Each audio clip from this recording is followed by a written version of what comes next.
Sir. The anesthetic management of intestinal obstruction. So it can be classified into dynamic when peristalsis is working against a mechanical obstruction, or adynamic where there is no peristalsis like a paralytic ileus. So dynamic ileus is caused by adhesions. This is a very common condition. Patients who have undergone repeated laparotomies, or ladies who have undergone cesarean section 2-3 times, they're all potential candidates for adhesions later on, or malignant tumors or obstructed hernia, bowel perforation. All these things are causes of dynamic ileus. And the classification can be made depending on the site also: upper small bowel, lower small bowel, or large bowel. And the duration can be acute, chronic, and subacute. So these are the three classifications you have to remember. And whether there is a mesenteric flow compromise or not, that is strangulation. The intestinal obstruction is present mainly with abdominal distension, and in small bowel obstruction, the abdominal distension exerts pressure on the diaphragm, limiting its downward movement, resulting in inadequate ventilation and increased work of breathing. So patients, when they arrive with the distension, they will always be tachypneic. There is a decrease in tidal volume and FRC, which causes a reduction in oxygenation first, and then later on causes a increase in carbon dioxide, producing what is called the type 2 respiratory failure. And upper small bowel obstruction leads to hydrogen, chloride, and potassium loss, leading to hypovolemic, hypochloremic, and hypokalemic metabolic alkalosis. Whereas a distal small bowel obstruction causes more of bicarbonate loss, as the intestinal juice contains more bicarbonate than chloride. The inflamed bowel can also lead to loss of protein. This is another important point which I have forgotten to mention. So hence acidosis and hypoalbuminemia and its consequent fluid shifts can complicate the management. So these are all the things that you have to remember with that. And in large bowel obstruction, accumulation of methane may result in hyperammonemia and alkalosis. So there are various patterns which happen according to the level of obstruction. So the acid-base changes may end up in acidosis if septic shock ensues. So if the ABG shows a shock, acidosis, then you have to think of septic shock also. In large bowel obstruction, except volvulus, the fluid shifts are slow and insidious, and constipation is the most common presentation, contrary to small bowel obstruction, which presents with vomiting more commonly.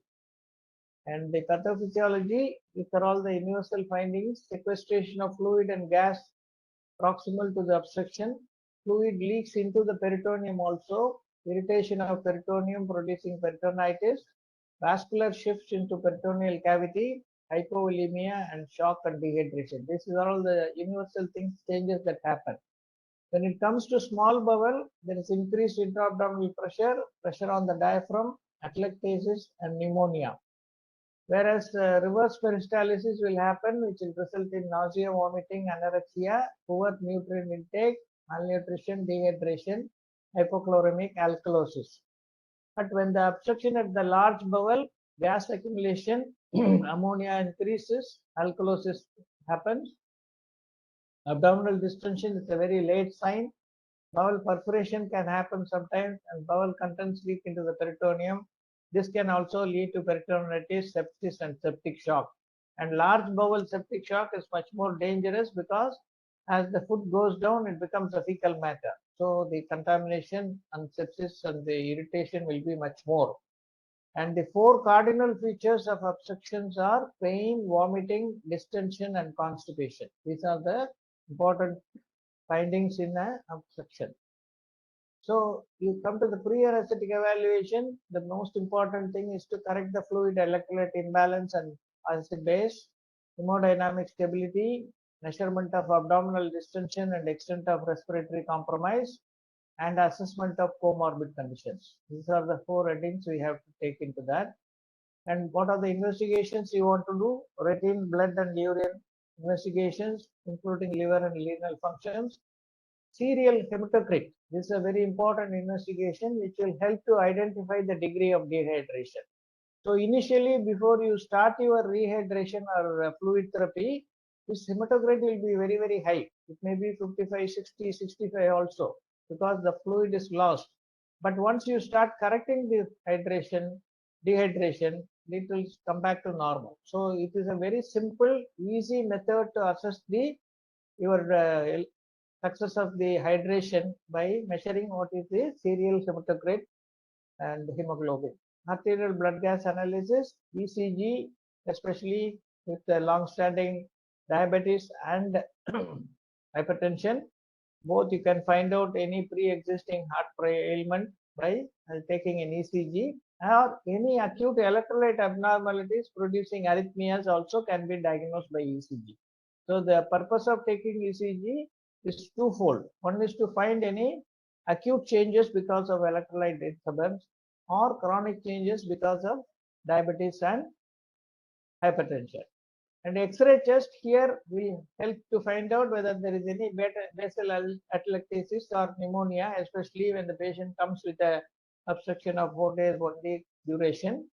And USG, CT, MRI to identify the exact cause of the obstructions. So these are all the investigations that you do. And pre-op optimization, think of early surgical intervention. It gives a better result than waiting too long.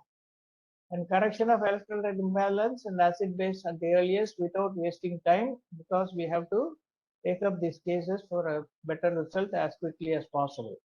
And relieving intra-abdominal pressure by gastric and bowel decompression by NG tube, that is nasogastric or Levin or Salem sump or Miller-Abbott tube. So this is the common Levin or Salem sump tube which are used for gastrointestinal suction. The Salem sump tube is a little longer than your normal NG tube, and this Miller-Abbott tube, you can see how long it is. It is coiling so much. It can go up to the small bowel, and it has got one for allowing the air to go in, so that the vessel, the lumen of the bowel does not collapse. So the same principle is used nowadays in some other equipment also. Which one? One tube to allow the air to go in, another one for suction. Dr. Amu? Colonoscopy. Colonoscopy. One instrument which you are using as an anesthesiologist. You don't use colonoscopy regularly, no? LMA. Eh? LMA. LMA, yeah. Second generation and third generation LMAs, all of them have one port for air entry and another for suction. Okay, so this is the reason for that. Unless you have one open to the atmosphere, what will happen if you have only a suction port? The vessel, the lumen of the either your pharyngeal wall or the intestinal lumen, the wall will collapse and it will not allow any more suction to come out. So that is where, and a similar thing. Have you heard of rep global tube? Where is it used? Rep global. Tracheoesophageal fistula. Remove the suction the blind pouch in the tracheoesophageal fistula. They use the global tube, which is designed by a surgeon. He only said there should be a port for the air to enter when you suck, so that the walls don't collapse. So this is the Miller-Abbott tube, which can be used for removing so full correction of dehydration is impossible, as it will only sequestrate into the bowel and increase the distension. So better to go for thoracic epidural with low concentration of LA may help in alleviating the pain without worsening the hemodynamic stability. But the caveat that you have to remember is there should not be any coagulation abnormality, or patient should not be too hypotensive or too dehydrated. So before that, you can correcting all that, you can do this particularly to relieve the problem. So how much of fluid will be lost? At the early stages, it will be 1500 ml accumulated in the bowel. At about little later stages, you can lose up to 3000 ml, and in the very late stages, you can use 6000. That is 6 liters of fluid may be lost, which is accumulated in the bowel only. So it is a very, very subtle, hidden or occult loss. The patient is not losing anything overtly. So this much of fluid can collect in the bowel, and that is why the patient becomes severely dehydrated, and the volume that you try to infuse into the patient, again it may come back into the intestine. That is the reason why you quickly correct to maintain some hemodynamic stability and take up the patient as quickly as possible for surgery. Now, the electrolyte balances are hyponatremia, hypochloremia, hypokalemia, if it is in the stomach. Once you go for the loss of bowel, lower small bowel fluids, you land up with loss of bicarbonate and acidosis. So, metabolic acidosis is more common due to dehydration, loss of alkaline intestinal secretion, and starvation ketosis. So even though alkalosis occurs initially, ultimately it will end up only with acidosis. Intra-op management, GA with a regional technique, either a thoracic epidural or a bilateral quadratus lumborum or a bilateral tab block. Avoid sedative and opioid premedication because the patient may be compromised in respiratory function because of the splinting of diaphragm.